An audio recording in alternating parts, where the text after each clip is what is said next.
Saffie Osborne joins me on the final day here at Royal Ascot, and after a good couple of days, probably maybe even frustrating yesterday, Kajol gave you a brilliant second. Tell me about that run.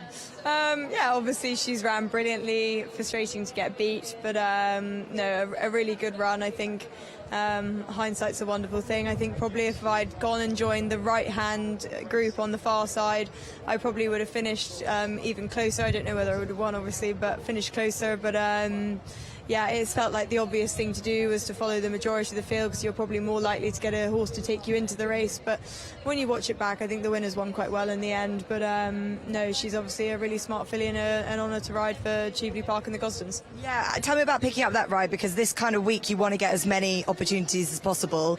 So that coming about must have given you a good bit of confidence. Yeah, it's obviously lovely to pick up rides like that, and obviously she only had 8, 6, 7, so of a limited amount of jockeys that could do that weight, and that weight's very comfortable for me. So yeah, it was an honour to get the phone call for a lovely ride like that. You'll be hoping to go one better on Orazio later, a horse that doesn't bring in great form figures recently, but we know he's got the talent. What are your expectations? Yeah, he's a really talented horse, and he showed that. Well, he's shown that plenty of times through his career, but he was just touched off in this race last year. He finished third, but only beaten a head in total, and he was probably quite unlucky that day. I was sort of drawn in the middle of the pack, and he's always sort of towards the back of them, so you kind of have to rely on a bit of luck for gaps to open, and they probably just opened slightly too late, but he flew home, and I'd say hopefully he'll be doing the same thing today. He's a horse that runs really well fresh, and he obviously hasn't run for a little while, but no, Charlie seems really keen, and yeah, he's been fairly positive in the market.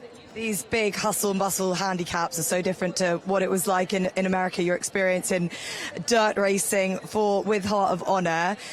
Remind us and tell us about how that experience has sort of taught you the different ways and means of race riding. Yeah, it was an amazing experience. Obviously, as a European jockey, it's not necessarily something that you have on your radar growing up to go and ride in American classics, but it was an incredible experience, and it's just America somewhere that I'd really love to go back and explore riding over there, and yeah, I really enjoyed it. And obviously I think I've said this a few times, but I don't think I've ever walked away from 2 race days having not ridden winners and looked back and just thought they were amazing days, and it really was. The atmosphere at both racecourses was just electric, and something that probably could be compared to Royal Ascot because it's the same sort of buzzy atmosphere, but still very different in many ways. And yeah, riding over there was a new experience for me. I've obviously ridden on the dirt quite a bit in Meydan and in Dubai, so yeah, but the American tracks are obviously slightly different to the one in Dubai, so yeah, no, all good experience, and yeah, can't wait to go back stateside. Yeah, and the opportunity, I'd imagine, meant that you were able to build up some contacts. Do you think that you could have a few months stint in there, especially during our off season? Yeah, I would love to do that. I spoke to quite a few people whilst I was over there, and everyone encouraged me to do so, and yeah, that's something that I would love to explore in the future, and yeah, you never know what will happen. And what's next for Heart of Honour? What's you and Dad got in your mind? That's Dad's plan, not mine. I just do the steering and a lot of pushing.